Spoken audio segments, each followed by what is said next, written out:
The morning fog over Fresno hung low and stubborn, the kind that settled into the Central Valley like it had made a decision and intended to keep it.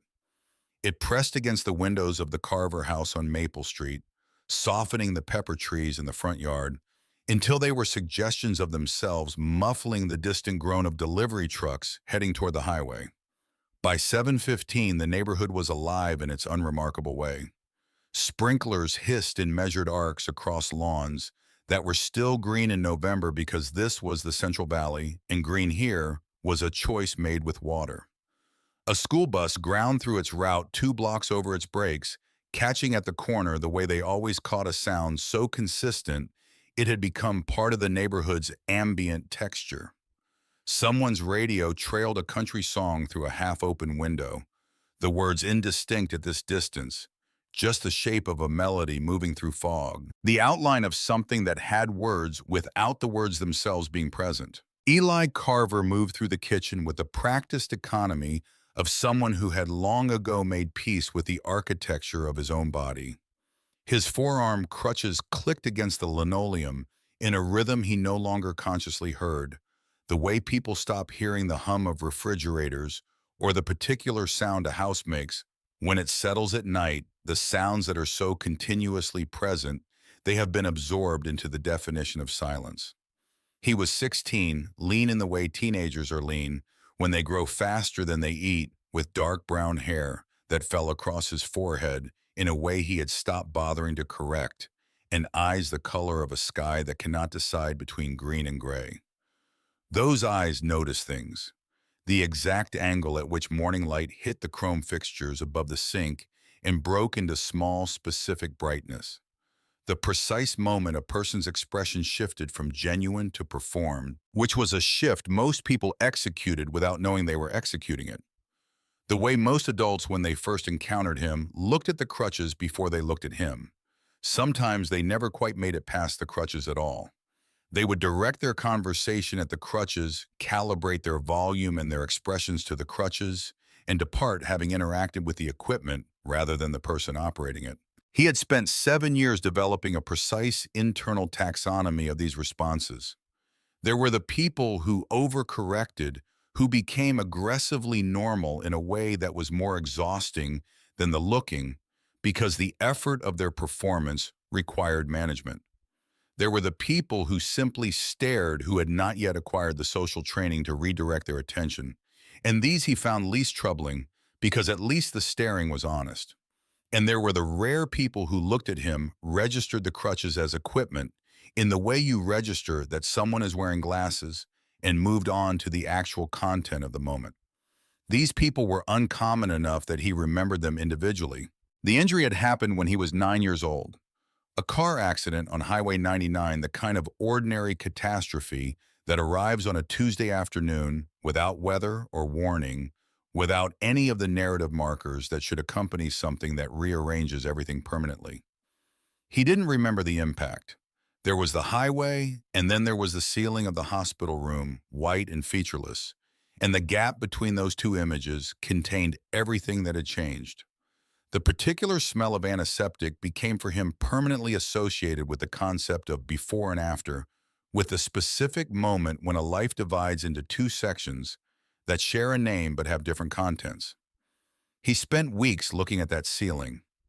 Then came the slow grinding negotiation with his own legs that became the defining project of the next 3 years. Physical therapy, adaptive equipment, a new vocabulary that the adults around him kept trying to turn into definitions, words like limitation and accommodation and special needs, and that he kept refusing with increasing stubbornness and increasing articulacy to accept as descriptions of himself rather than descriptions of specific logistical situations. He poured cereal into a bowl, balanced it on his forearm while he retrieved the milk from the refrigerator, and ate standing at the counter the way he always did when his mother had already left for the hospital.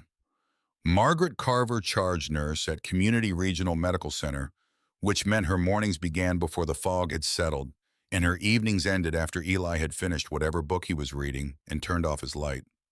She had been doing this for 12 years since his father had left when Eli was 4, a departure so early in his life that it had never registered as loss so much as simply as the shape things were.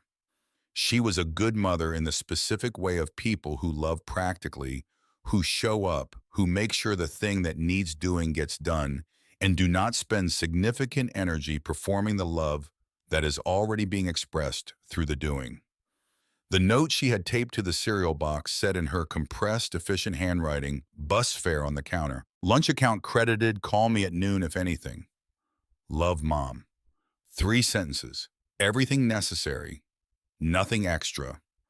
It was the note of a woman who had learned that love is most accurately expressed through accuracy. Eli pocketed the dollar bills from the counter, rinsed his bowl, and began the ritual of leaving, which was a ritual precisely because it had been refined over 2 years of daily repetition into something that worked without requiring conscious attention.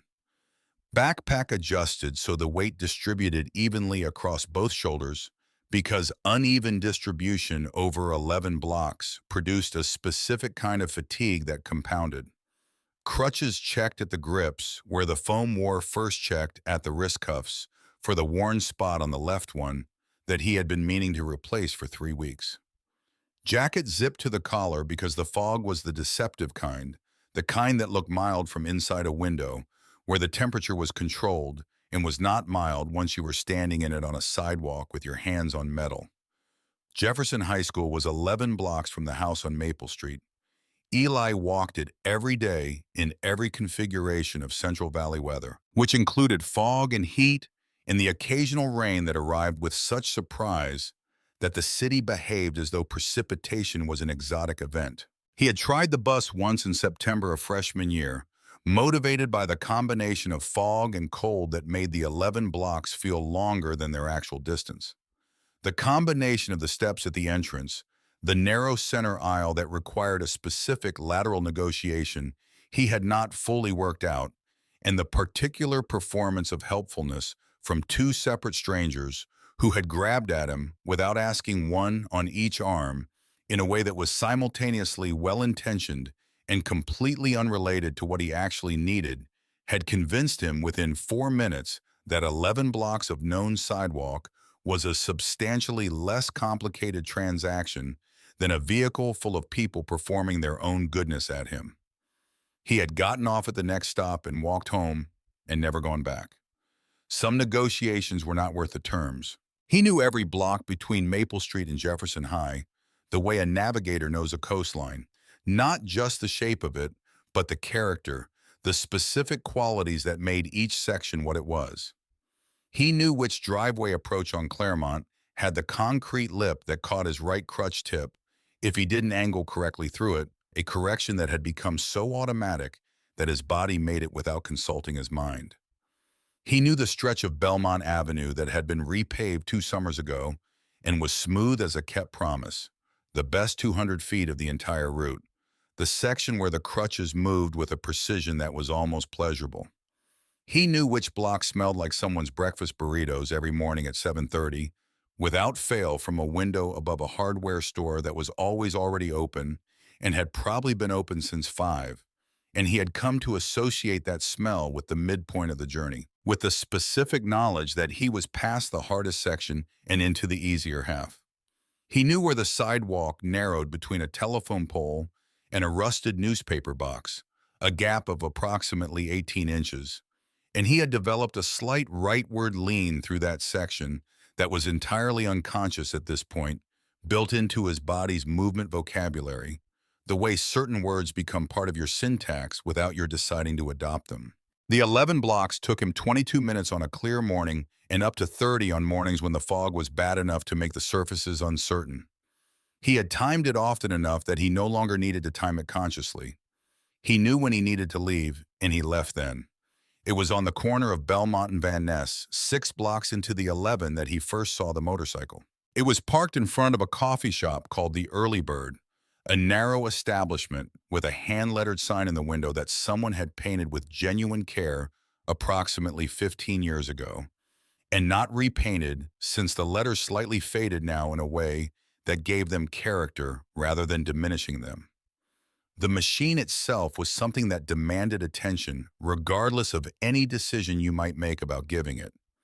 low and black, and built with the specific gravity of something that had been assembled from conviction rather than from components, its chrome pipes catching even the gray and diffuse morning light and returning it with an authority that seemed to come from somewhere internal to the machine, as if the chrome were generating rather than reflecting.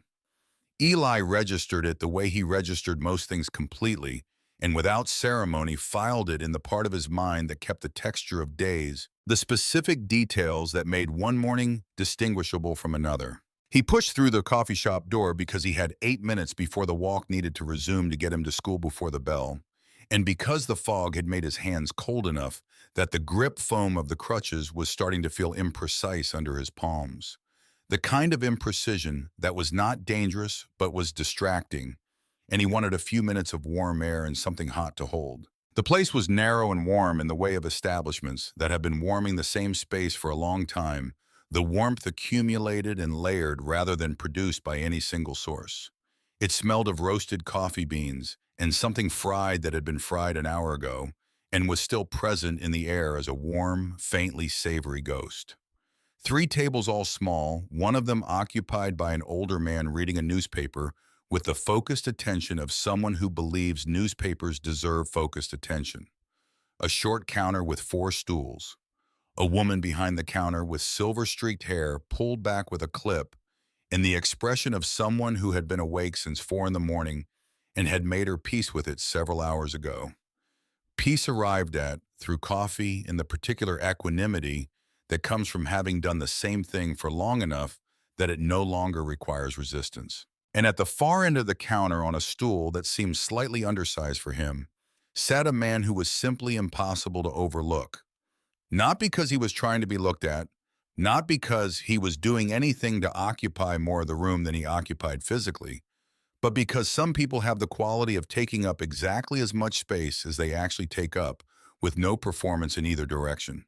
And this quality is rare enough in human beings that it registers as a kind of physical phenomenon. The man was large in the way that suggested it had always been effortless, that it had never required maintenance or construction. Not a gym-built largeness, not the kind that carries with it the evidence of the labor involved in creating it. A structural largeness, the kind that belongs to load-bearing walls and old-growth timber and things that have simply always been the size they are because that is their nature. The leather vest was what Eli's eyes went to first, dark brown, almost black, worn to a softness that only comes from years of actual daily use rather than decoration, the leather having absorbed something of the person wearing it over the years of wearing. The patches on it were the kind Eli had seen before, had understood from a young age in the way that children in cities absorb certain cultural knowledge from the ambient information around them without anyone explicitly providing it. The wing skull, rendered with a specificity that suggested someone had cared about getting it right. The top rocker reading Hell's Angels in a font that was not decorative but declarative. The bottom rocker reading Fresno. Additional patches whose details Eli didn't catalog at this distance. A long-sleeve thermal shirt underneath the vest, dark gray. Work jeans that had been through actual work. Boots that had walked through serious weather and had the record of it in their surface. The man's hands were wrapped around a ceramic mug, both hands the way you hold something when you want the warmth of it as much as the contents. His beard was the color of iron that has been left in rain. Not gray exactly, not black exactly. Something occupying the territory between those two colors that only comes with the specific passage of time and weather, a color that had a history in it. His eyes, when they moved briefly to the door as Eli came in, were a pale and careful blue, the blue of something that had been looking at distances for a long time. Eli ordered a coffee black from the woman with the silver-streaked hair who produced it with the efficiency of someone who has made this particular thing 10,000 times and requires no ceremony around it. He had decided at 15 that black was the only honest way to drink coffee, a decision he had arrived at through a combination of genuine preference for the directness of it and the mild contrarianism of someone who finds that things requiring excessive addition before they become palatable are often things that should simply be replaced with something else. He paid with one of the dollar bills from his pocket and stood at the counter near the window with the cup warming both his hands and drank it, watching the fog on Belmont Avenue, which was in the early stages of its negotiation with the morning light. The light pressing from above and the fog resisting from below, with the stubborn patience of something that knows it will eventually yield, but is not going to yield without taking its time about it. The man at the end of the counter didn't speak. Eli didn't speak. The woman behind the counter moved between tasks with the quiet efficiency of her expertise, and the older man with the newspaper turned a page. And the coffee was good in the plain and sufficient way of coffee. That is what it is without trying to be anything else. It was a silence that didn't require management, which is a specific and genuinely underrated quality in a silence. Most silences between strangers in public spaces have a quality of potential energy about them, a sense that they might at any moment become awkward and require someone to do something about the awkwardness. This one didn't have that quality. It was simply the silence of people occupying the same warm space on a cold morning, each attending to their own business, with no obligation on either side to make anything of the proximity. Eli was almost to this door, had his hand on the push bar, and the cold outside air already conceptually present in his body's anticipation, when the man at the end of the counter said, without looking up from his mug, without any particular inflection that made it more or less than an observation, "Fog burns off by 9, days better than it looks." Eli looked back. The man still wasn't looking at him. He was looking at the window at the same fog Eli had been watching, making the observation to the fog as much as to anyone in the room. "Usually is," Eli said, and pushed out into the morning. He thought about that exchange for the rest of the walk to school, not obsessively, not with any particular analytical agenda, but in the way you think about something small that turned out to be more precisely accurate than it had any obvious reason to be. The man hadn't looked at the crutches. He had looked at Eli briefly and without calculation, in the way you look at someone who has entered a room, registered what he saw, and then returned his attention to the window. And he had made a small, plain, accurate observation about the weather that was also, Eli thought, something slightly more than that, though he couldn't have said precisely what the more was. It was such a minor exchange that he couldn't entirely explain why it stayed with him through the remaining 5 blocks to Jefferson High, why it was still present at the edge of his thinking when he pushed through the school's front doors and moved into the noise and institutional warmth of the building. Jefferson High School operated on the same invisible social geometry that governed every high school Eli had ever heard described or read about, a map of belonging, drawn not in ink, but in the arrangement of bodies and the distances kept and closed between them, and who looked at whom and for how long and with what quality of attention. Eli had navigated it for 2 years with a combination of genuine indifference to its more theatrical operations and the careful social intelligence of someone who has learned that being accurately read is a form of safety, that the people who see you clearly are the ones who can be trusted with your actual company. He had friends, not a crowd.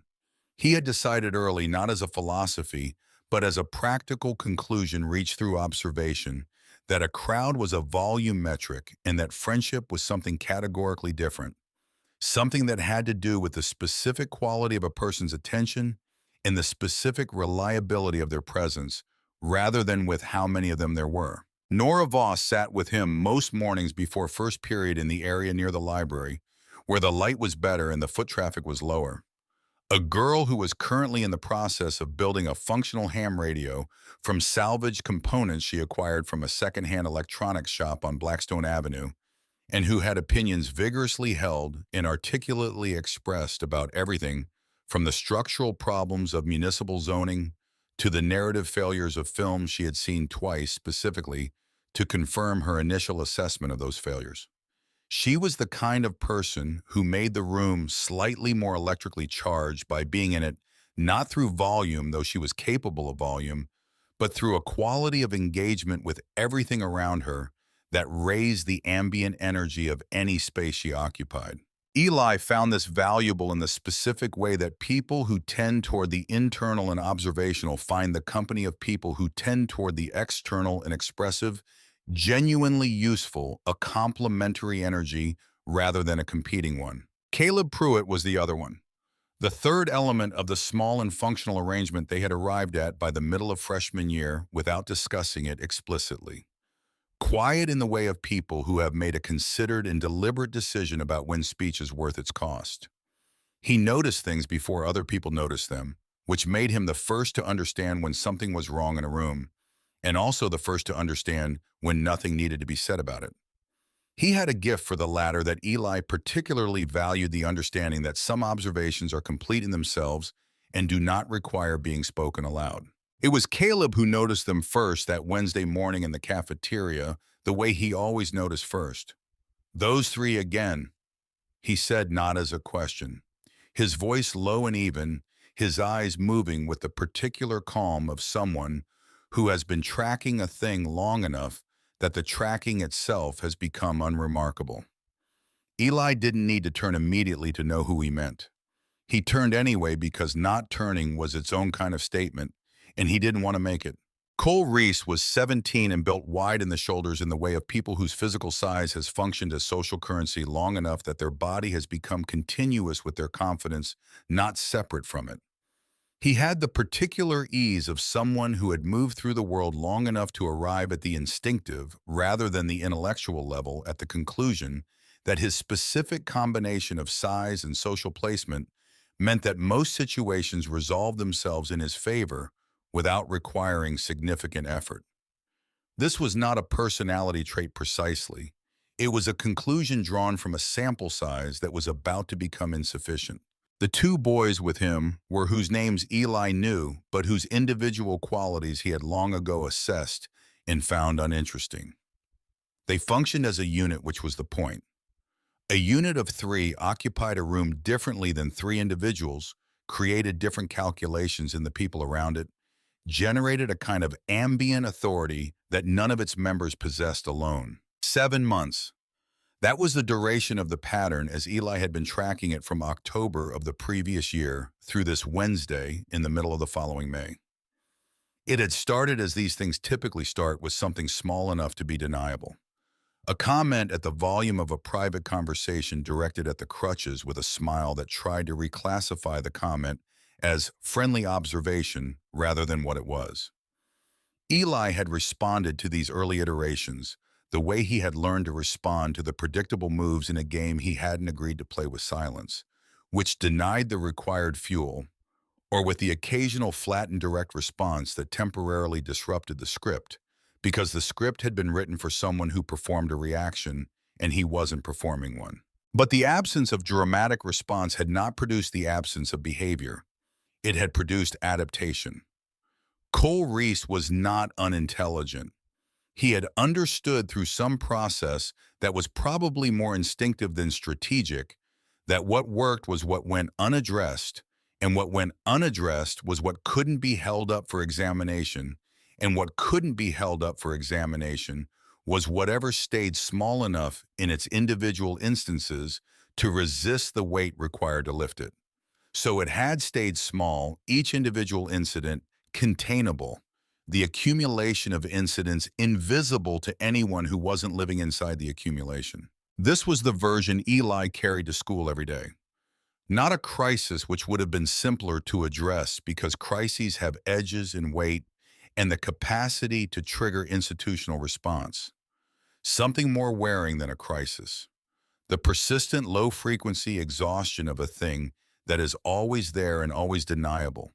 The kind of problem that is hardest to address precisely because it is never quite large enough to justify the size of response it actually requires. He had spoken to one teacher about it in November, a conversation that had produced genuine concern and careful documentation, and a follow-up meeting that had changed nothing material about the experience of the hallway between second and third period. After that conversation, he had made the calculation that further institutional engagement was unlikely to produce returns commensurate with its costs, and he had redirected his energy from resolution to management.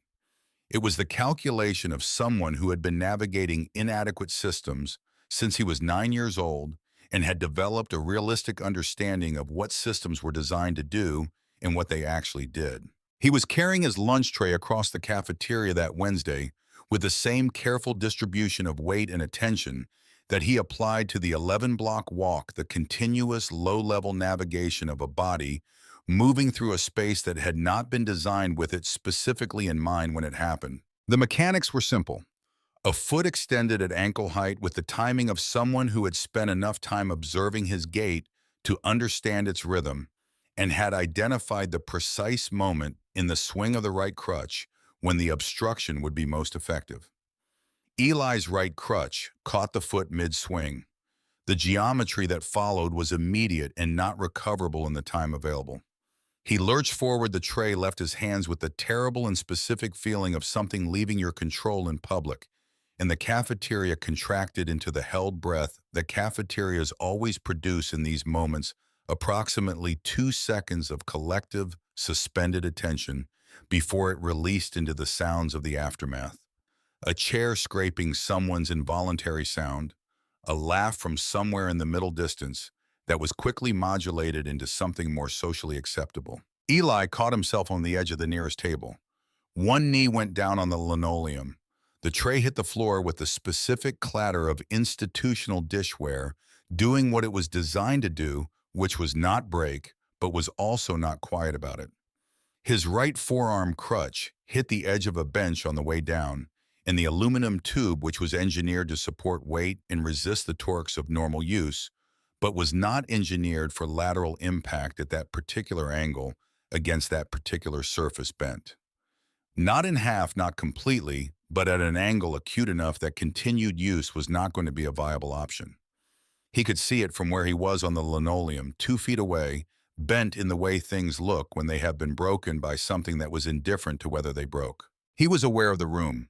The people who were now looking at the various elements of the situation in rapid sequence, the tray, the spilled food, the bent crutch, him, Cole Reese, assembling their understanding of what kind of moment this was and what it required of them. Cole had his hands up before Eli had fully registered being on the floor. The performance was immediate and completely fluent, the expression and body language of someone who has rehearsed the response to being caught, even as the catching was in progress. Hands up. Oh man, that was an accident. The voice projected at exactly the right volume for the room, carrying to the lunch monitor at the far end, without being loud enough to be read as defensive pitch for the witnesses for the record. His eyes, though, were something entirely different from his hands and his voice. His eyes had the specific quality of someone who has gotten exactly what they wanted and is currently experiencing the contained satisfaction of a plan that worked, the satisfaction of someone whose calculation had been correct. Nora was beside Eli almost immediately, not hovering, not performing concern, just present in the direct way of someone who had assessed the situation and decided where she was going to be. Her hand was on his shoulder, steady and without fuss. Caleb was already at the tray, collecting it with the quiet efficiency of someone who has identified the most useful available action and is taking it. The lunch monitor was crossing the room with the quickening pace of someone whose understanding of the situation was arriving in stages. Eli got himself up. He had done this before in various configurations and circumstances, with various numbers of people watching and reacting in various ways. The knowledge of how to do it, the precise sequence of weight transfers, and support points that allowed him to rise from the floor without advertising the effort it cost, was by now so incorporated into his body that it didn't require conscious thought. He used the one functioning crutch in the edge of the table, and he stood. He looked at the bent crutch on the floor. He looked at Cole Reese. He held the look for a moment that extended past the comfortable past, the point where the script called for some response, some perform reaction. He said nothing. He simply looked with the steady and unperforming attention of someone who is seeing exactly what is in front of them for long enough and directly enough that Cole Reese, who had been maintaining the performance of remorseful innocence with considerable fluency, looked away first. It was a small thing. It changed nothing material about the situation. The crutch was still bent on the linoleum and the tray was still on the floor, and the cafeteria was still watching, and the lunch monitor was still arriving. But Cole Reese had looked away first, and Eli had noticed, and he put it in the part of his mind that kept the texture of important moments. The walk home was different. He managed it on one crutch and one hand occasionally on the wall of whatever building was adjacent when the balance math required it, which was a continuous real-time calculation of weight distribution and angle compensation that was more mentally taxing than it was physically taxing, though it was both. This was the particular kind of exhaustion his physical therapist had once called exceptional compensatory cognition, which was an accurate description that didn't quite capture the specific quality of the tiredness it produced. It was the tiredness of having to be capable about things that should not require this level of capability. The weariness of carrying something that should never have been yours to carry, that arrived at your door through no action of your own and has been yours to manage ever since. The fatigue not of the task, but of the sustained requirement of managing the task without letting the management show. He made it 3 blocks from school before he stopped at the corner of Belmont and Van Ness, the Early Bird coffee shop. The same hand-lettered sign, slightly more faded on the afternoon side than the morning side. The window fogged from the inside in the same way it had been fogged this morning, as if the same warm air had been in there all day. At the curb, the same black motorcycle. Eli stood on the corner for a moment that was longer than a glance and shorter than a decision, and then he pushed through the door. The man was at the far end of the counter again, or still the ceramic mug replaced by a paper cup that suggested a later hour, a different coffee, the same posture of someone who is somewhere because he has chosen to be somewhere and requires no further justification for the choice. He didn't look up immediately when the door opened. He looked up when Eli had made it to the counter and was standing there, and his pale blue eyes moved to the single crutch, and then to Eli's face, and then he said without preamble in the same tone he had used about the fog, the tone of someone asking a direct question because they want a direct answer. What happened? Eli stood at the counter with his hands around nothing, both of them free, because he was managing the balance with the single crutch alone. And he was aware of the question in the warm air of the room of the woman with the silver-streaked hair at the far end, giving him the courtesy of her back. He had learned over 7 years of navigating other people's responses to a situation to be selective about who received honest answers to that specific question. The honest answer had a way of producing responses that were worse than the original problem in a different register. Pity that required management that made the person being pitied responsible for the comfort of the person doing the pitying. Performed outrage that was really about the person performing it, their own feelings about injustice being processed through your specific situation. Advice delivered with the full confidence of people who had no experience with anything like the situation they were advising on, and who had not considered that this might be relevant to the quality of their advice. He had learned to give answers calibrated to the likely response smaller than the true shape for the person receiving them, rather than for accuracy. But the man was looking at him with the same quality of attention he had registered this morning, the specific quality of a person who is actually waiting for the answer, rather than waiting for the answer to finish so they can begin their response. And something about that particular quality of attention produced a matching quality in him, the way certain resonances cause other resonances in response. "They broke my crutch," Eli said, "at school."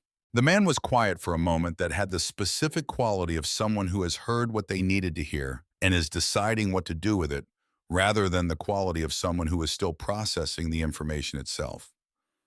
"Who did it?" he said. It had the grammatical structure of a question and the weight of something that was not quite a question, something that preceded a decision that had already been made. Eli told him, "Not everything, not the 7 months of accumulated small erosions, not the weight of the institutional non-response in November, not the specific texture of the daily management of a problem that stayed just small enough to resist being addressed. But the fact of it, the cafeteria and the foot and the tray on the linoleum and the crutch bent at an angle that made continued use impossible, and the performance of the hands up and the voice pitched for witnesses, and the eyes that were doing something entirely different from what the voice and hands were doing." He told it plainly without the vocal inflection of someone who is asking for something because he had not come in here with a request. He had come in because the door was there and his hands were cold, and the motorcycle at the curb had been a specific detail in an otherwise difficult afternoon, and he had wanted for reasons he couldn't have fully articulated to be back in the room where a man had looked at him instead of his crutches and said something accurate about the weather. The man listened. He didn't nod with the frequency of someone demonstrating active listening. He didn't make the expressions people make when they are performing sympathy, the slightly pained look, the slow head movements of someone showing that they feel what you're saying. He didn't interrupt. He listened the way someone listens when they are actually gathering information, when the information is the point rather than the occasion for their response. And when Eli finished, there was a silence that lasted long enough to be real, to be something other than the courtesy pause before the next person speaks. Then the man set down his paper cup and said, "You need a ride home." Eli looked at him. "I live on Maple Street, 8 blocks. I know where Maple Street is." He nodded toward the door, toward the motorcycle beyond it on the curb. "Straight shot." Eli considered this. The consideration was, in retrospect, probably shorter than it felt. He said, "Okay." Getting on the motorcycle required no special negotiation, no arrangement made in advance, no accommodation requested or provided.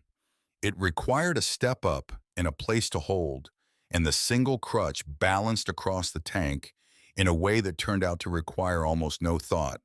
And then the man whose name Eli still didn't know started the engine. The sound of a Harley engine starting is not quite a sound.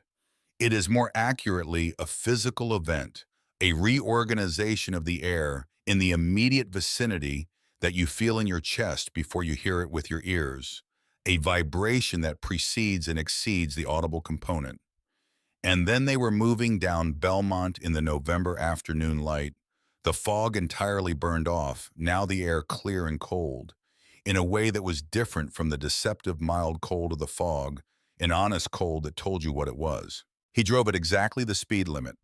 Not slower, not faster.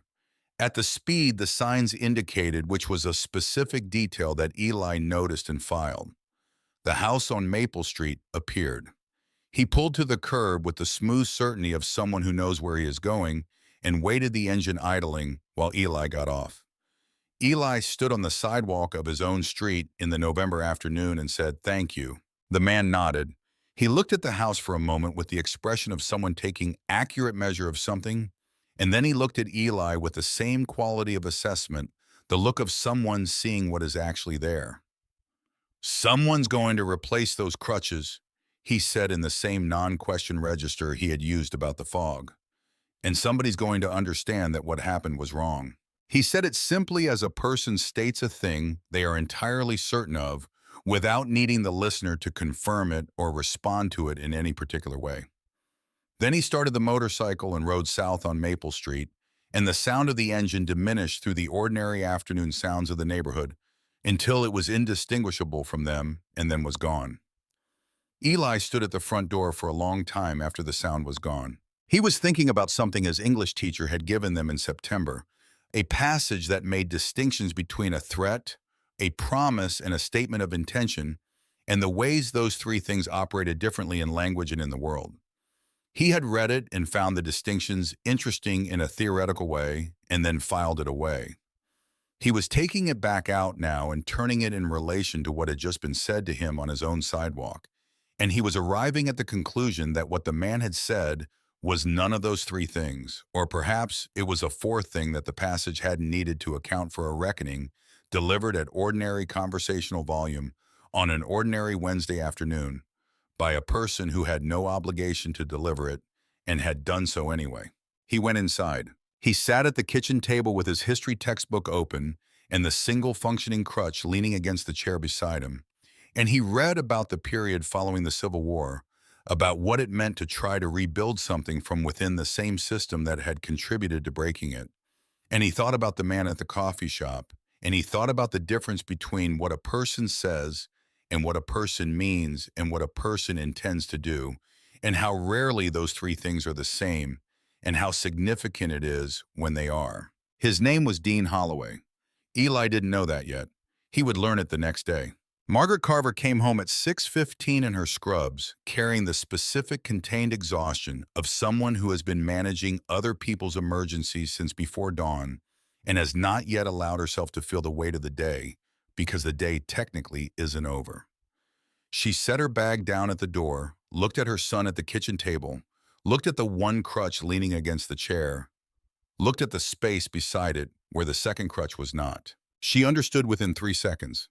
He could see the understanding arrive in the specific compression around her eyes and the careful stillness that came over her face when she was receiving information that required her to do several things simultaneously and was selecting among them with the precision of long practice. She sat down across from him and asked in the voice she used when she needed to know something, completely the same voice she used at the hospital when a patient's condition required an accurate account, and there was no room for approximation or omission. He told her about Cole Reese and the foot placed at ankle height at the exactly right moment and the tray and the floor and the crutch bent at the angle that made it no longer usable. He watched her face move through the sequence. He knew the initial stillness, the compression around the eyes, the moment where several possible responses were clearly present simultaneously, and she was selecting among them with the efficiency of someone who has had to do the selection many times and has gotten faster at it. She was a woman who had learned to manage her own reactions as a professional discipline, who had decided at some point in her training that the expression of her emotional response to difficult information was a thing she controlled rather than a thing that happened to her. He both admired this quality in her and knew with the specific knowledge of someone who had lived alongside a person for 16 years exactly what it was containing and at what cost. "I'm calling the school," she said. "I know. First thing tomorrow morning." "I know, Mom." She got up and put her hand briefly on his shoulder, a contact that lasted approximately 3 seconds and communicated considerably more than 3 seconds worth of things. And then she moved into the kitchen with the focused, purposeful energy of someone who cannot yet address the thing that most needs addressing and is therefore addressing everything adjacent to it. Dinner began to happen. A load of laundry was started. The dish from his cereal this morning was washed. He watched her do these things and felt the particular kind of tenderness that comes from understanding exactly what someone is doing and exactly why, which is a form of intimacy that exists beneath the level of words and is sometimes stronger for that. He didn't tell her about the man at the coffee shop. Not yet. He wasn't certain how to shape the account of those two exchanges in a way that would land correctly. And he had learned that the right time to say a thing was not always the same as the first available moment to say it. He held it in the way he held things that required more processing than the day had so far allowed. That night in the room above the pepper tree, he lay awake in the specific way that is particular to the hours after something has shifted. Not shifted dramatically, not in the way of announcements or catastrophes, but shifted in the quiet way of a door being opened in a room you thought you knew completely, revealing a room beyond it that you hadn't known was there. He thought about the fog on Belmont Avenue that morning and the man who had said it would burn off by 9, with the tone of someone who simply knew this and had no need to argue it. He thought about the motorcycle at the curb and the ride down Maple Street at exactly the speed limit. He thought about Cole Reese looking away first in the cafeteria, which remained the smallest of the day's events and the one he kept returning to most. He fell asleep past midnight, and outside the November fog was already settling back over Fresno, pressing against the pepper trees, filling the spaces between streetlights with its patient gray. In the morning, it would burn off. It always did. It just took until 9. The Hells Angels Fresno chapter's clubhouse occupied a building on a side street off Jensen Avenue that most people in Fresno were aware of the way. They were aware of certain permanent geographical features of the city, the river, the railroad tracks, the grain elevators visible from the highway on the south side. It existed, it occupied its space, and most people's relationship to that existence was conducted from a distance, and with the particular attention reserved for things one has decided in advance require a specific kind of caution. Dean Holloway parked his motorcycle in front at 7:43 Wednesday evening and went inside. The main room was lit. The way rooms are lit by people who have no interest in atmosphere, fluorescent and functional, the light of a space organized around use rather than impression. It smelled of what it was, oil and leather and coffee that had been sitting on the burner since mid-afternoon and was past its best, but still technically coffee. Three men were present.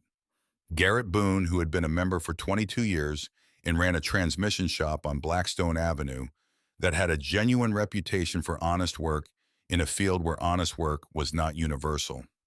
Rick Dalton, younger mid-30s, who worked construction and had joined 8 years ago, under circumstances that were unremarkable, except for the fact that they had produced a reliable man. And Carl Weston, 61, who had been riding since before some of the chapter's younger members were born, and who had a face that looked like a topographical map of a difficult country. Every line a record of something that had been weathered. Dean sat at the bar. He didn't take his jacket off. He wrapped both hands around a mug of the old afternoon coffee, and he said what Eli had told him.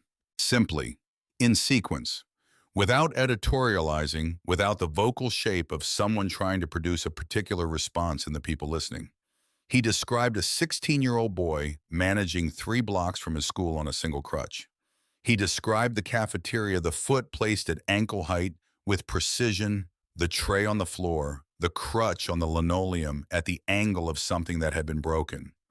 He described the boy's face at the counter of the Early Bird coffee shop on Belmont Avenue, not devastated, not theatrical, not performing any of the emotions the situation would have justified, but carrying something with the exhausted competence of someone for whom this particular kind of caring was not new.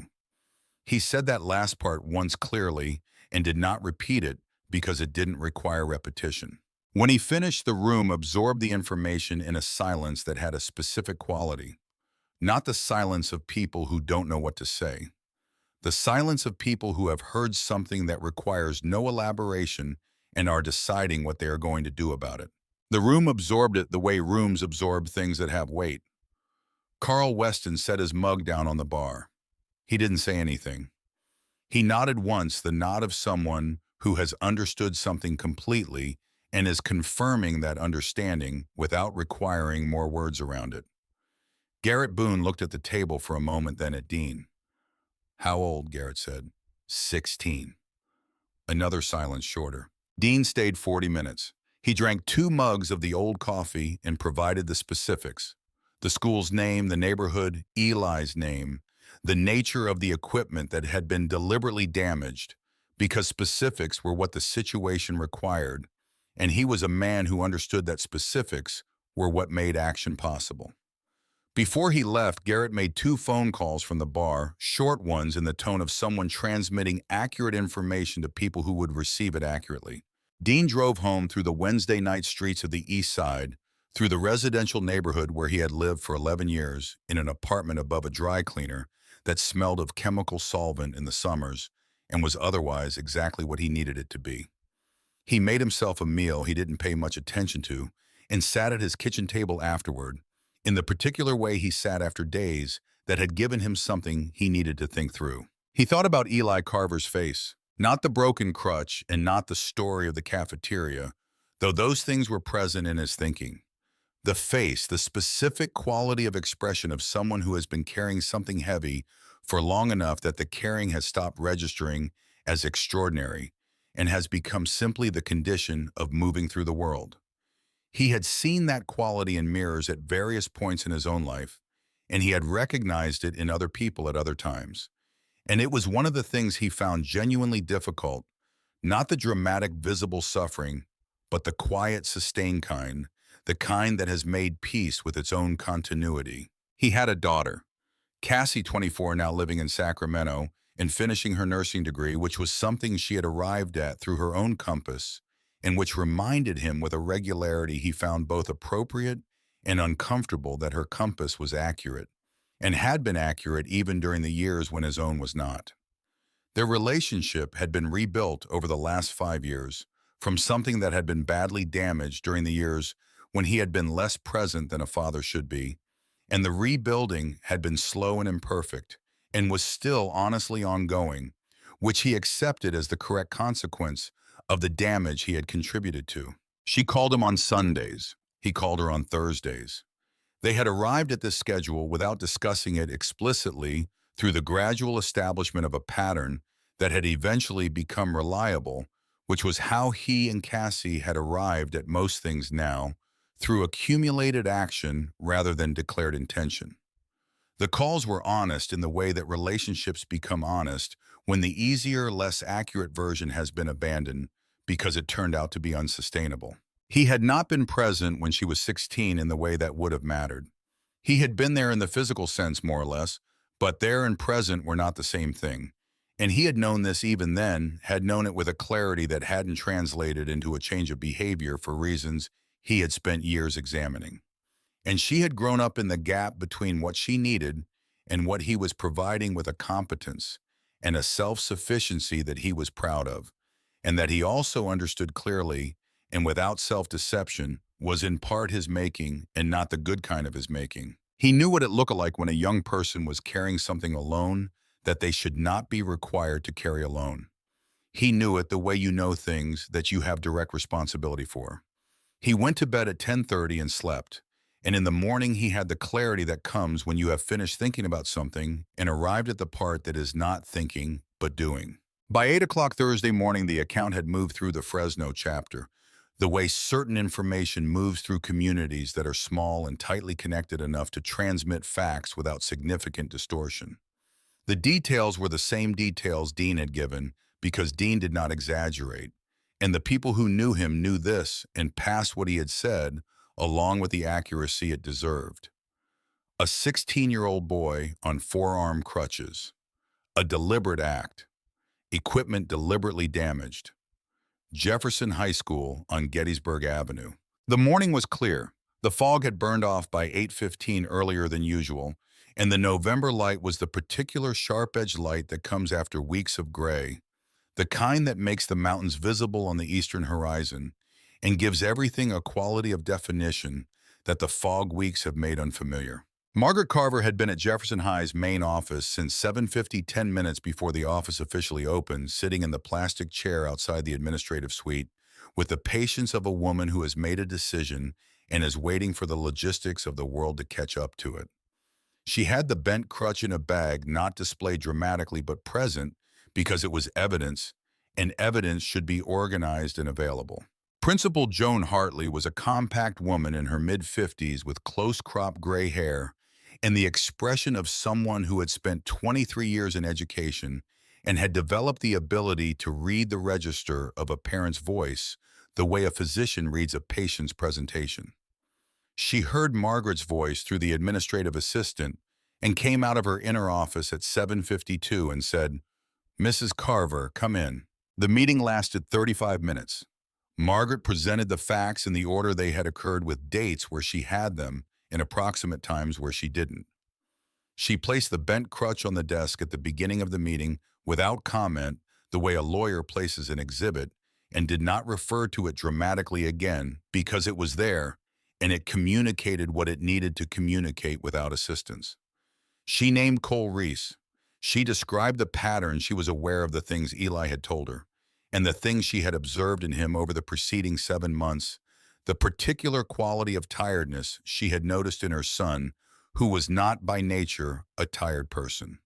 She spoke in the measured sequential cadence of a charge nurse, describing a patient's condition to a physician, factual, impossible to dismiss without dismissing the facts themselves.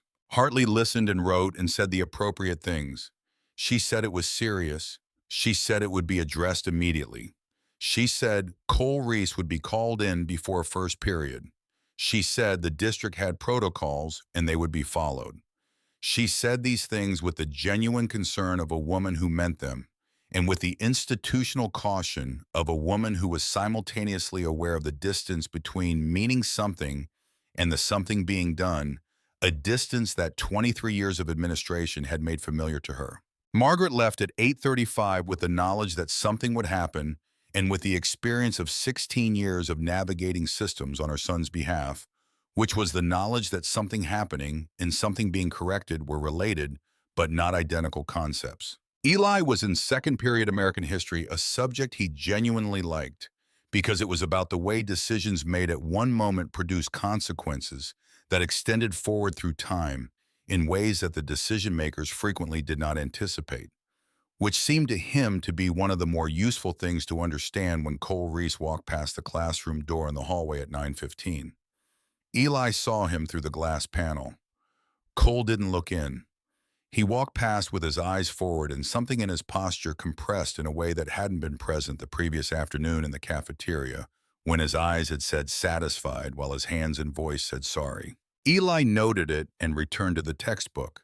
By noon, he had his answer. Nora found him at his locker between second and third period, which was not her usual territory between those periods, which meant she had made a specific decision to find him there. Her face was doing several things at once, which was typical for Nora, but the particular combination of those things communicated something before she said anything. Caleb heard from Marcus, whose sister has office aid this period. She said with a thorough source attribution that was characteristic of her information delivery. Cole got called in. Hartley talked to him. He signed a behavioral agreement. Eli waited. He's back in class, Nora said. Third period. Eli closed his locker. He held this information for the moment required to assess its weight accurately. That's it, he said. Nora's face confirmed it without requiring her to say it again. That was it. A conversation, a form, a signature, a return to class on the same morning before lunch. Eli went to third period. He sat in his seat and opened his notebook and applied the portion of his attention the lesson required to the lesson and applied the remainder to processing what he now knew. He had understood this was a possible outcome. He had understood it when his mother said, "I'm calling the school," and he had said, "I know," because he did know, had run this calculation many times over 7 months, understood at a working level what institutional response was likely to produce. But there is a qualitative difference between anticipating a thing and having it confirmed. The anticipation is a prediction. The confirmation is a wall. You can walk toward a wall knowing it is there and still feel the specific physical reality of arriving at it. Cole Reese appeared in the doorway of the history classroom at 2:45, and their eyes met in the hallway for a fraction of a second. Cole's expression was the expression of someone who had been inconvenienced and had concluded that performing remorse for an absent audience was not worth the effort. There was something in it close to amusement, not at Eli specifically, but at the situation, at the machinery that had been set in motion and had produced as its output 40 minutes in the principal's office and a form and a return to third period. Eli looked at him without expression and walked past. The 11 blocks home took longer than usual on the borrowed crutch from the school nurse's office, which was too long and had the wrong grip configuration and required continuous adjustment, a sustained low-level management that added itself to the sustained low-level management that was already the condition of the day. He thought about the wall. He thought about what systems were designed to protect and what they actually protected in practice. He thought about Cole Reese's expression in the hallway and the specific exhaustion of being a person whose situation had been heard and documented and acknowledged and returned to approximately its original configuration. He did not write in his journal that night. He sat at the kitchen table and ate dinner and told his mother what he had learned from Nora in plain language, without the vocal shape of complaint, because complaint was not what he felt. What he felt was more accurately the absence of surprise, which was its own particular feeling, hollower than disappointment, harder to locate precisely. Margaret listened. After dinner, she called the district office and was told that the matter was being handled at the school level and that she could follow up on Monday. She wrote a name and a number on the notepad she kept by the phone and stood looking at it for a long moment. "I'm escalating this," she said. "Tomorrow. District level. First thing." "Okay," Eli said. He went to bed at 10 and lay in the dark and thought about Dean Holloway and the particular quality of his voice saying somebody's going to understand that was wrong, with the tone of someone describing a process already in motion. And he held that thought in the way you hold something you don't yet have the full context for, but that you can feel the weight of, and eventually he slept. At 9:47 on Thursday morning, the first sound arrived. Eli was in second period, the same room, the same window seat he had occupied since September, because it was the desk with the most space for the crutches and the least foot traffic past it.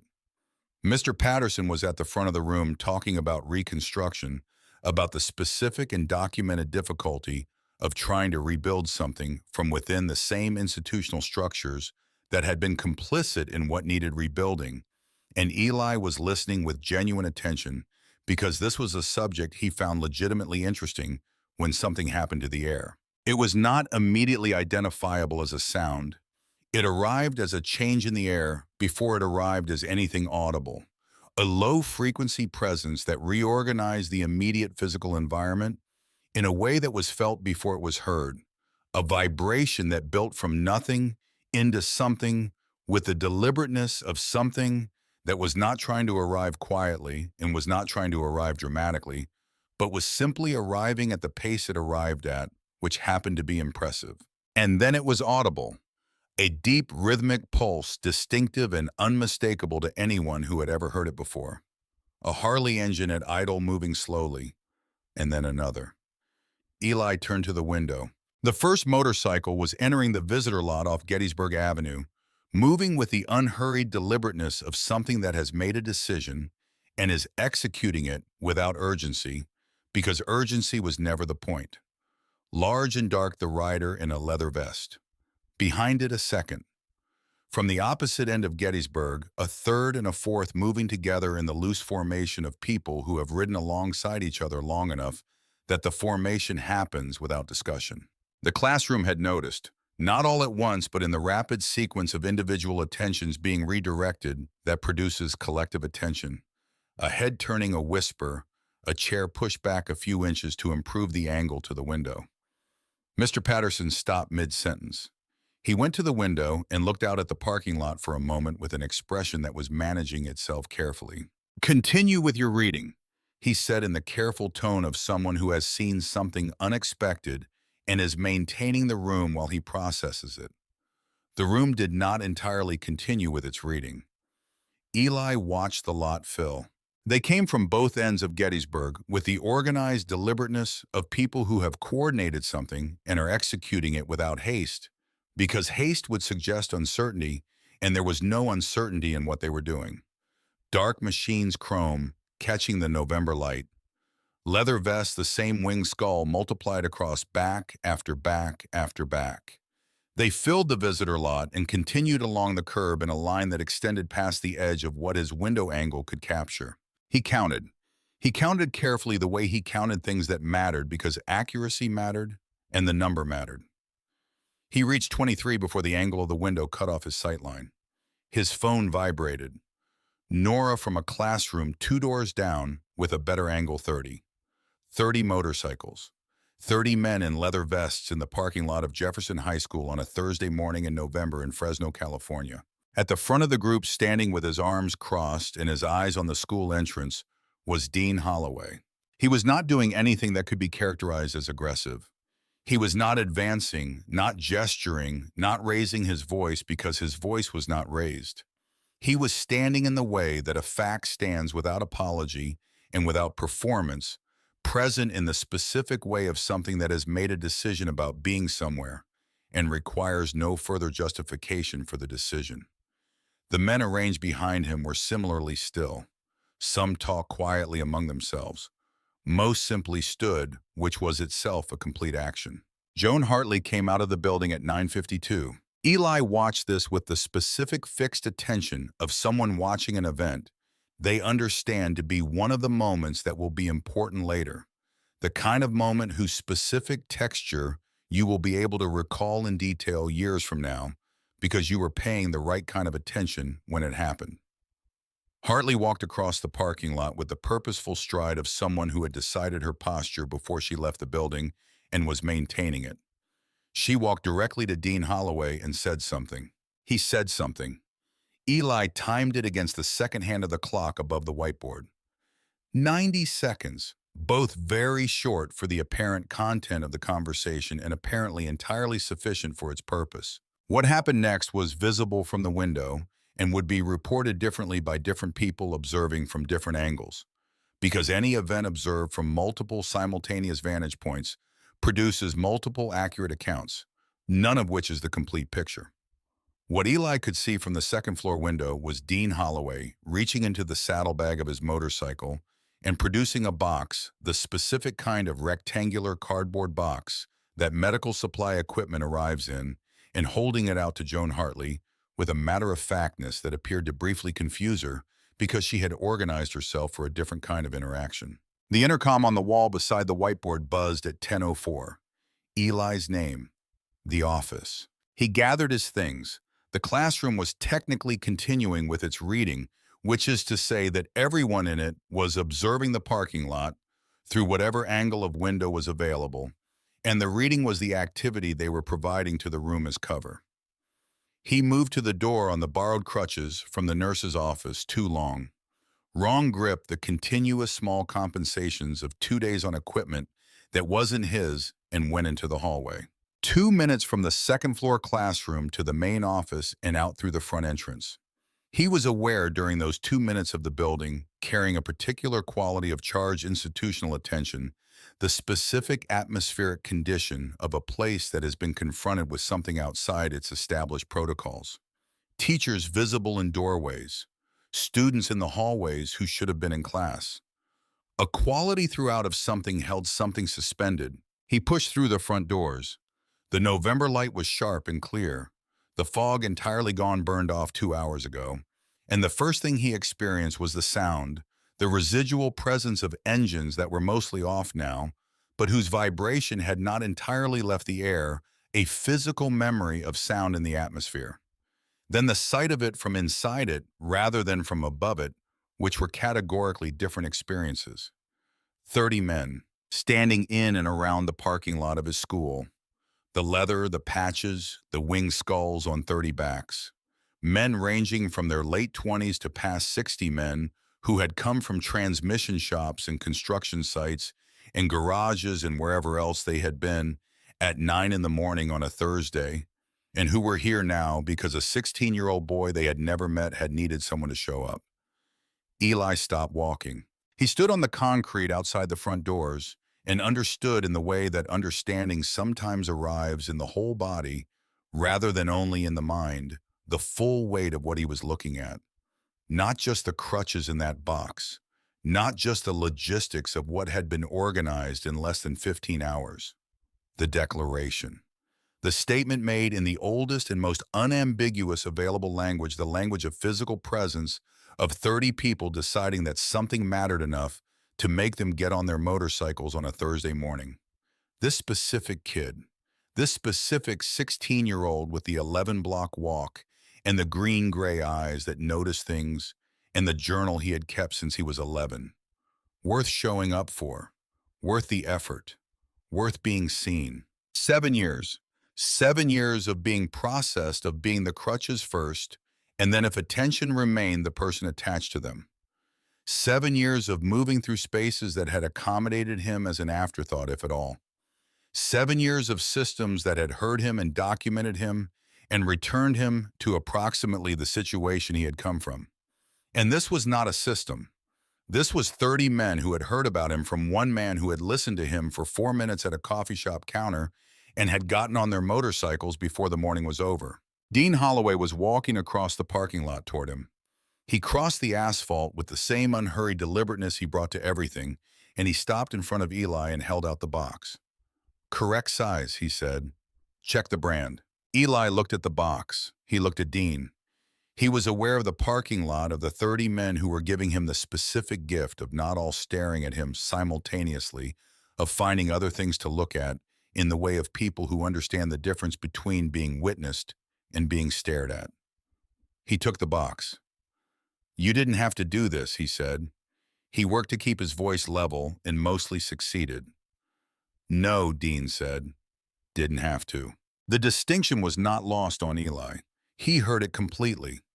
He opened the box in the parking lot on the borrowed 2 long crutches from the nurse's office and checked the brand, which was correct, and the size, which was correct, and his hands were slightly unsteady, and he did something about that.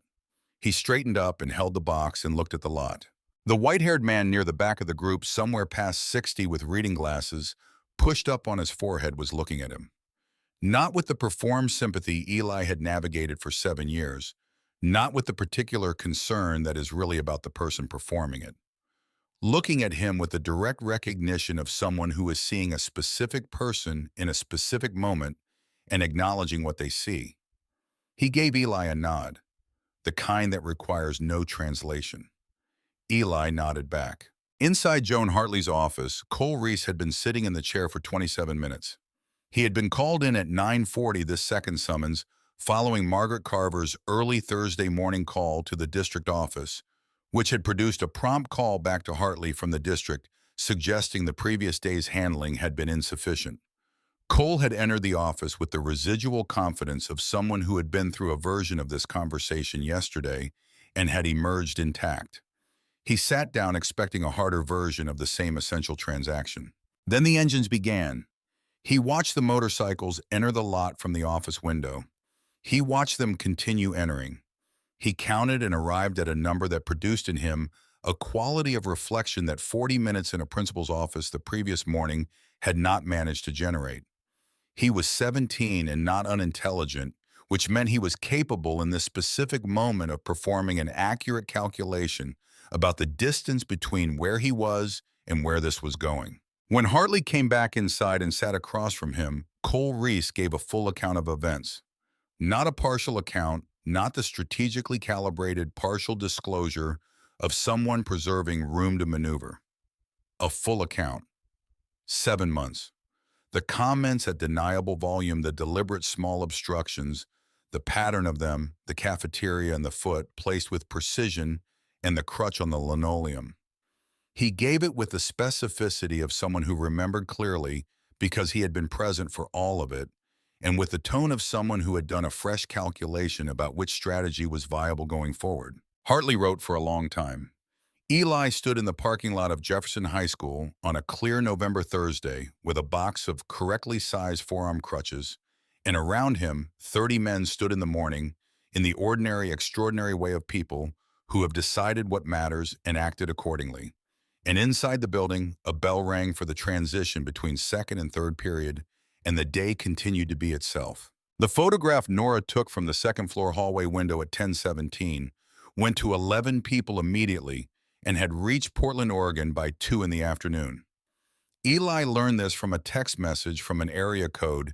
He didn't recognize someone who identified themselves as a friend of a friend who wanted him to know people were paying attention. He showed it to his mother without comment. She looked at it, set his phone on the counter, and returned to making dinner with the focused energy of someone processing something larger than the current moment had room for.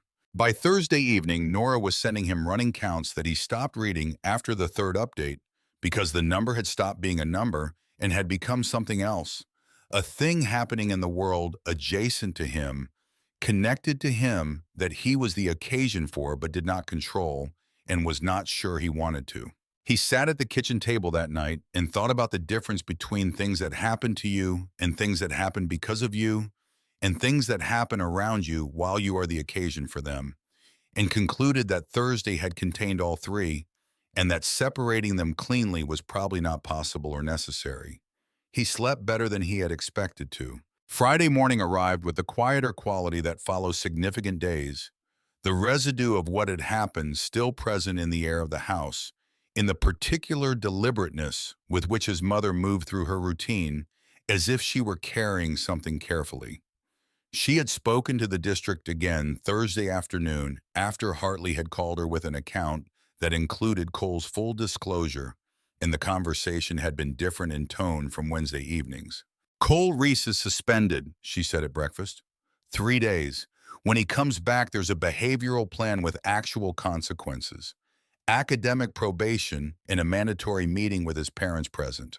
Eli ate his cereal and considered this. It was the correct outcome.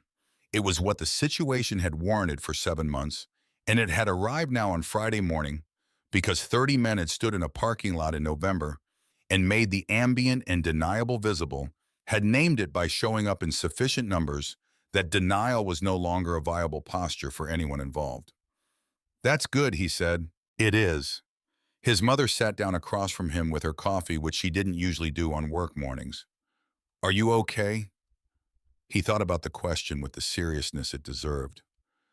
I'm still figuring out what okay means right now, he said, but I think I'm getting there. She looked at him in the morning light with a look that contained everything she didn't say, the full weight of what she had been carrying alongside his weight for 7 months and for 7 years before that. He understood it completely. He understood that she had absorbed his exhaustion on top of her own and had done it without complaint and without requiring him to account for the cost of it to her, and he understood what that cost was. Thank you, he said, for Hartley, for the district call, for not letting it go. She reached across the table and put her hand over his for a moment. Then she got up and finished her coffee at the counter, which was how she always finished it on work mornings, and the day began its ordinary operations. There were 3 news vans on Gettysburg Avenue when he arrived at Jefferson High that Friday morning, which he found simultaneously understandable and beside the point in a way he couldn't fully articulate.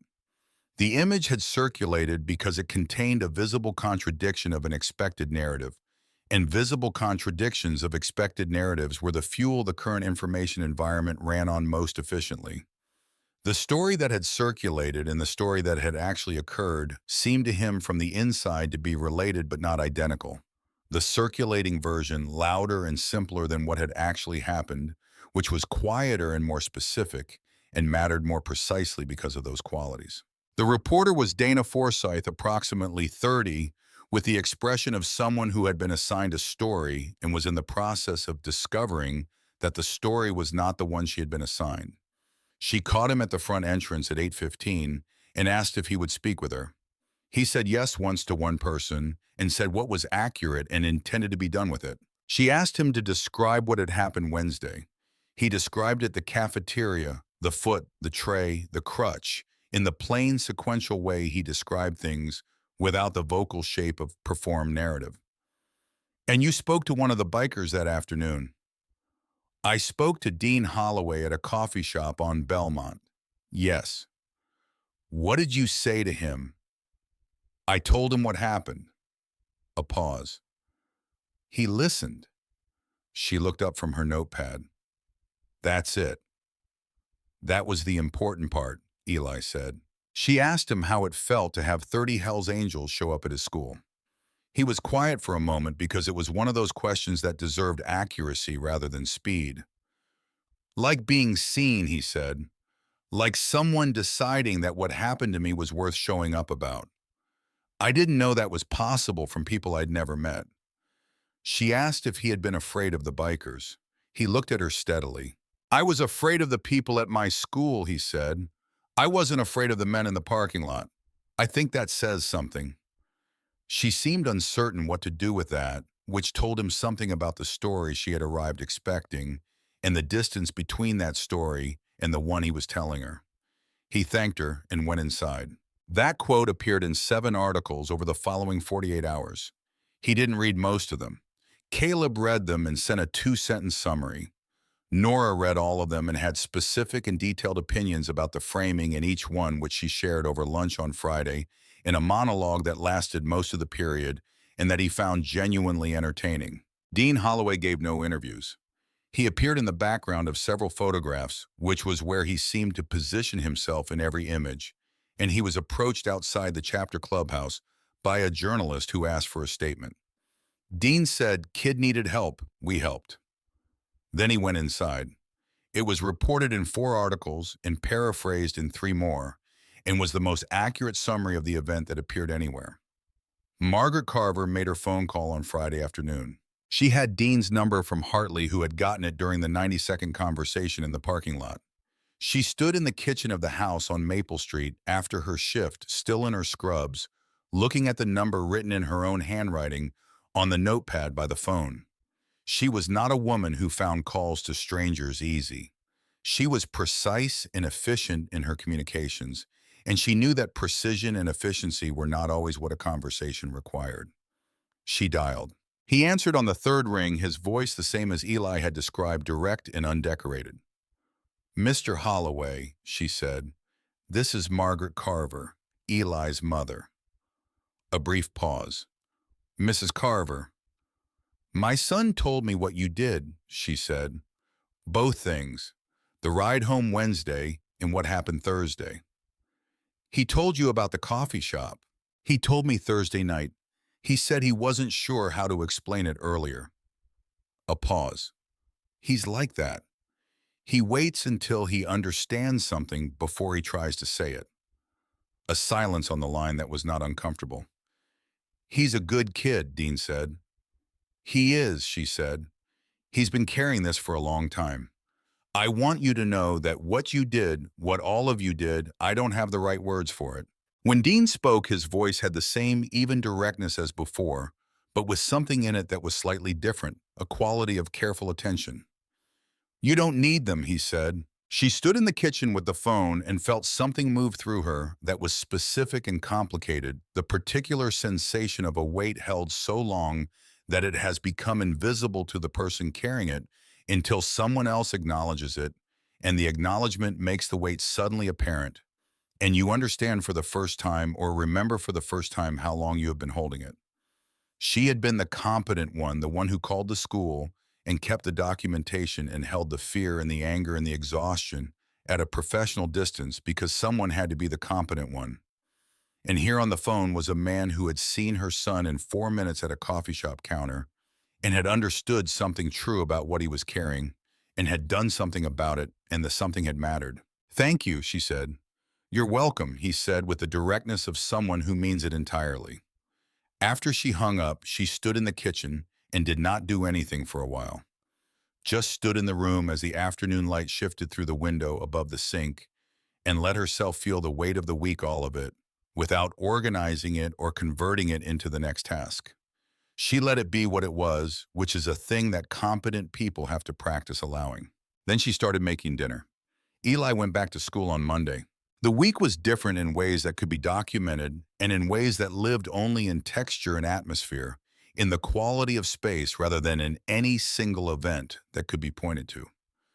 Cole Reese's absence for the first 3 days was the most structurally obvious change, a gap in the usual geometry of the cafeteria and hallways that Eli was aware of, but did not organize his experience around, because spaces defined by what is absent are temporary conditions, and he was not interested in building anything on a temporary foundation. What he paid more attention to was the other change, the one that lived in texture rather than in events. The way people looked at him had shifted, not in the way of a performance, not with the exaggerated consideration of people who have been reminded to be considerate and are now visibly being considerate, which is a form of self-display rather than actual regard, and is often worse than what it replaces. In the way of people who have had a frame adjusted. The crutches were still there, present, unchanged equipment he used and had never wanted to be invisible because erasing the equipment is not the same thing as seeing the person using it. But something in the sequence of attention had shifted. People's eyes arrived at the crutches and moved on with the ease of people who have been reminded by an event that was hard to ignore, that a crutch is a functional object and a person is a person, and these two things do not require extensive navigation. Mr. Patterson stopped him in the hallway between third and fourth period on Monday with the expression of someone who has been thinking about something and has decided to say it. Big week, he said. Yeah. How are you doing, actually? Eli considered the qualifier. Better, he said. Still working out what it means, I think. Patterson nodded slowly. Unexpected alliances are one of history's most repeated patterns, he said. The expected ones confirm what we already believe. The unexpected ones revise it. The revision is usually where the real understanding happens. He continued down the hallway at his usual purposeful pace, and Eli stood in the flow of students between periods and thought about revision, about what it cost and what it produced, and then moved on to fourth period. Cole Reese returned on Thursday under the behavioral agreement that Hartley maintained, with the efficiency of a woman who has made a decision and intends to keep it. He came back quieter, which was not the same as changed, but was not nothing. The two boys who had been his satellites gave Eli a wide berth that felt less like genuine reconsideration than like a recalculation of what was currently advisable, which Eli found less satisfying than actual change, but more durable than a performed apology would have been. He did not require them to feel differently. He required them to behave differently, and they were behaving differently, and the present was what was available. The Saturday after their first week back, Dean Holloway pulled up to the house on Maple Street on the black motorcycle at 10 in the morning. Eli was on the porch with a book he had been making slow progress on because the week had not been conducive to the sustained attention the book required. He set it down when he heard the engine. Dean got off the motorcycle and stood at the foot of the porch steps in the leather vest and the work jeans and the boots that had seen another week of weather. "Thought you might want to learn something about engines," he said. Eli looked at him in the clear, cold November morning. "Why?" he said. Dean considered this with what appeared to be genuine thought, not a rhetorical pause, but an actual consideration of the question. "Because knowing how things work is useful," he said, "and because you asked a good question the first time we talked." Eli thought about the first time they had talked. "I said usually is," he said, "about the fog." "You heard what I said and responded to it accurately," Dean said. "That's a question and an answer compressed into 2 words. It's rarer than it should be." Eli set his book on the porch railing and came down the steps. They drove east through Fresno in the Saturday morning light, the city in its weekend configuration of lighter traffic and a different quality of air, the mountains visible and sharp on the eastern horizon. Dean drove the way he always drove, and the city moved past them, and Eli did not need to note anything new about the man, because everything that needed noting had already been noted. The garage was on a side street off Shields Avenue, a single-story building with a roll-up door already open, letting the cold outside air mix with the warm interior air that smelled of oil and metal and the specific warmth of work being done carefully over a long period of time. Inside, a truck with its hood raised, a motorcycle on a stand with its engine partially disassembled components arranged on a workbench with the organized precision of someone who takes disassembly seriously because it is the only way to make reassembly accurate. In the far corner, not immediately visible from the entrance, a man was working on the engine block with the focused stillness of someone for whom the work has become meditative through long repetition. He didn't look up when they came in. Walt Briggs. Eli learned the name when Dean said it briefly as they moved toward the workbench. Walt raised one hand from the engine block without looking up, the gesture of someone who knows you're there, and is not being rude but is working a gesture Eli understood immediately because it was the gesture of someone whose attention was a resource being carefully allocated. Dean began at the beginning. He explained what an engine was trying to do before explaining how it did it, the principle before the mechanism, because the mechanism is only legible in relation to the purpose it serves. He explained combustion not as chemistry first, but as intention, the intention to convert one form of energy into another.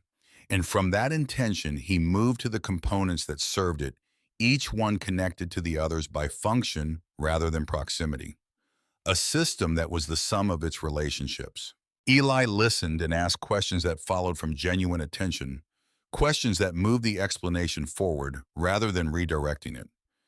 Dean answered with the same economy he brought to everything accurate, sufficient, not more. The morning moved in the way that mornings move when you are engaged in something that matters in a small and concrete way. Without the friction of self-consciousness, without the awareness of time that belongs to waiting rather than doing. The garage was warm from the space heater in the corner and cold from the open roll-up door, and the combination was exactly right, the temperature of work.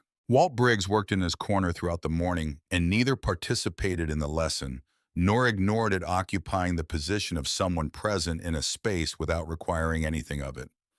He moved between the workbench and the motorcycle on the stand with the economy of someone whose body knows where things are, without the eyes needing to confirm it, the knowledge that comes from years of the same work in the same space. He was past 60.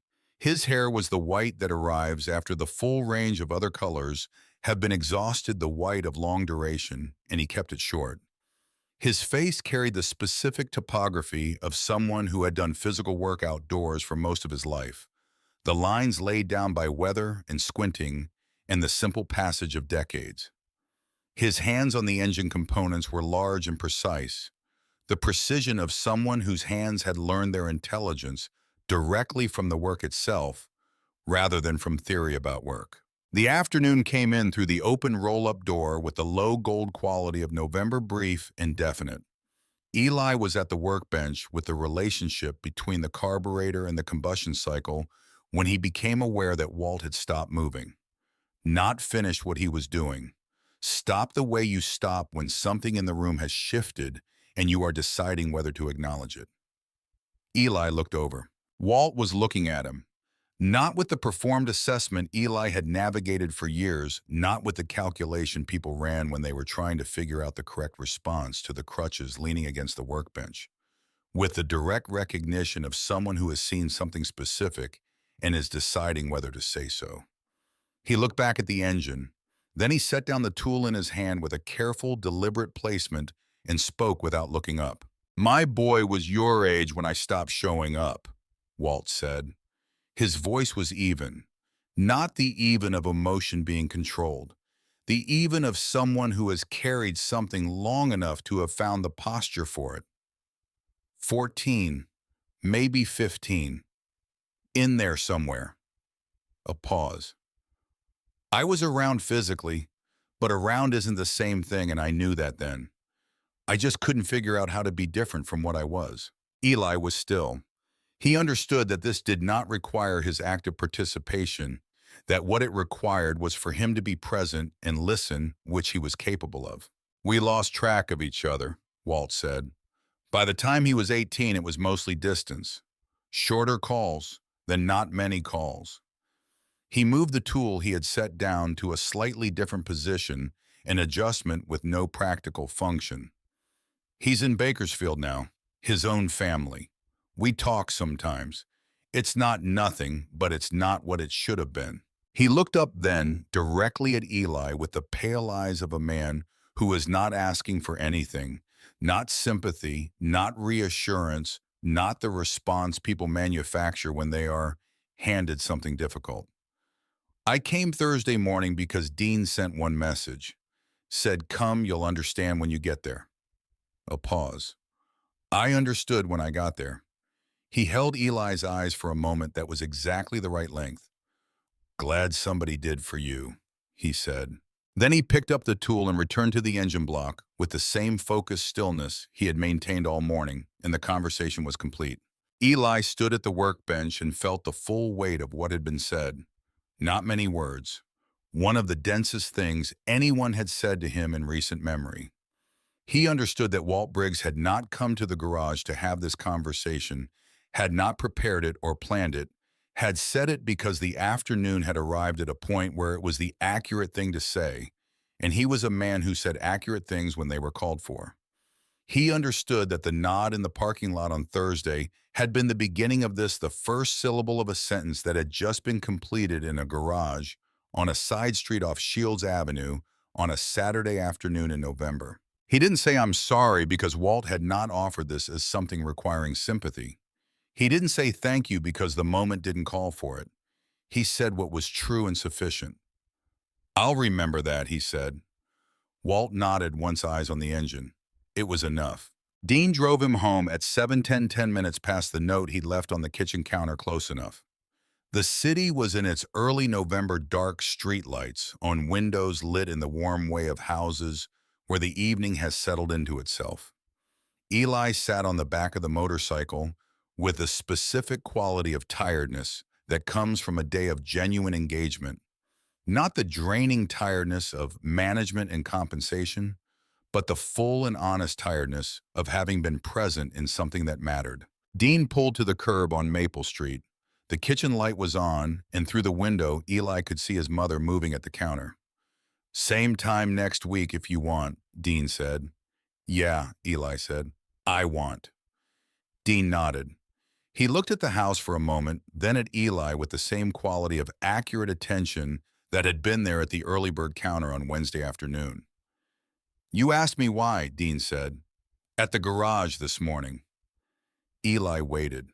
"I had a daughter who was your age once," Dean said, "when I wasn't as present as I should have been. We fixed it mostly. Took time. But I know what it looks like when someone is doing it alone who shouldn't have to be doing it alone. He paused. That's the why. He started the motorcycle, and the sound of it filled the quiet street, and then he was riding south, and the sound diminished through the ordinary evening sounds of the neighborhood. A car somewhere, someone's television through a window, the particular quiet of a place that has finished its day. Eli stood on the sidewalk in the cold air and felt the week settling into its shape. Not a closed shape, not a complete one. Things that had happened this week would continue to have their effects in ways he couldn't yet fully see, because that was how real events worked, as opposed to dramatic ones. The real ones didn't resolve cleanly. They became part of the ongoing structure of a life. His mother looked up when he came through the door.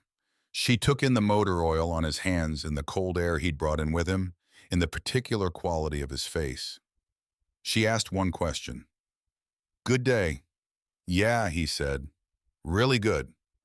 She nodded and turned back to the counter, and he went to wash his hands, and the house settled into the warmth of people who have come home. That night he sat at his desk and opened the journal he had kept since he was 11, the practice his first physical therapist had suggested as a way of tracking progress, and that had become over 5 years something more than that.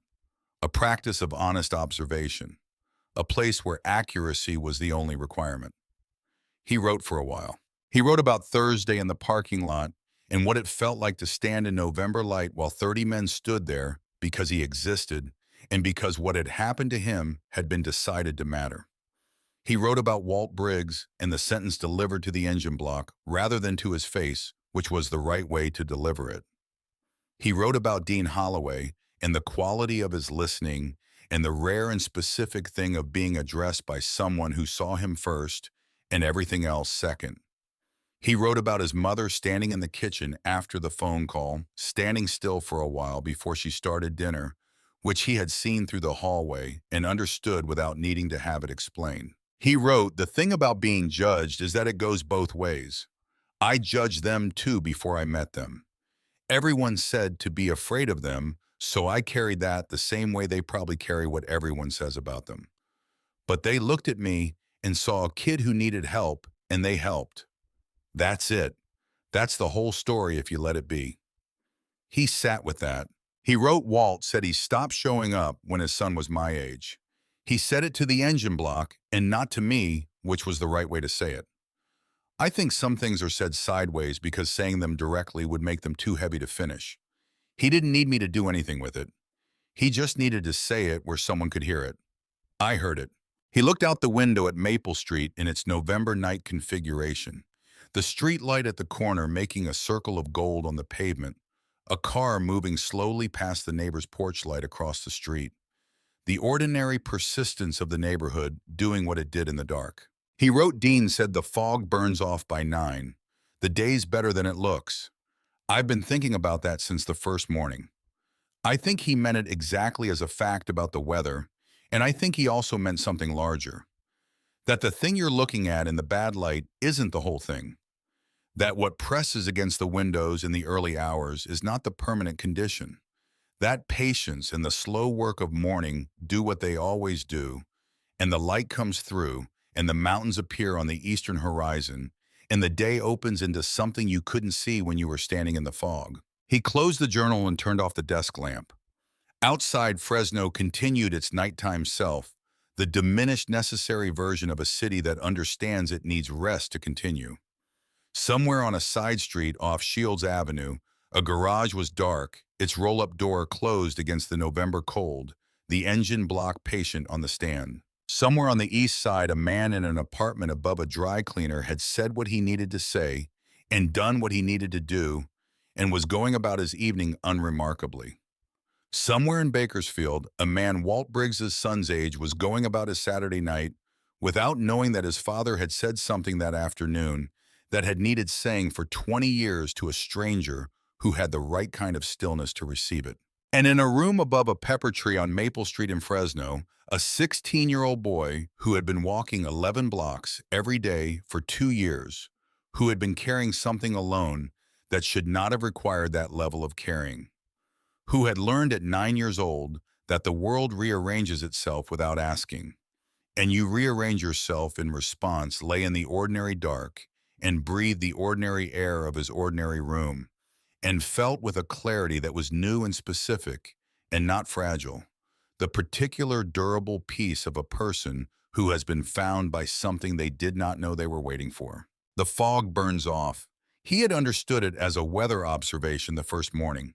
He understood it now as something larger and quieter, that the obscured thing is not the permanent thing, that what presses against the windows in the gray early hours is weather, not condition, that the weather changes and the light comes, and what was invisible becomes visible, and the mountains appear on the eastern horizon where they have always been sharp-edged and certain. He closed his eyes. Outside Fresno kept its own hours indifferent and continuous. Somewhere a garage was dark on a side street off Shields Avenue.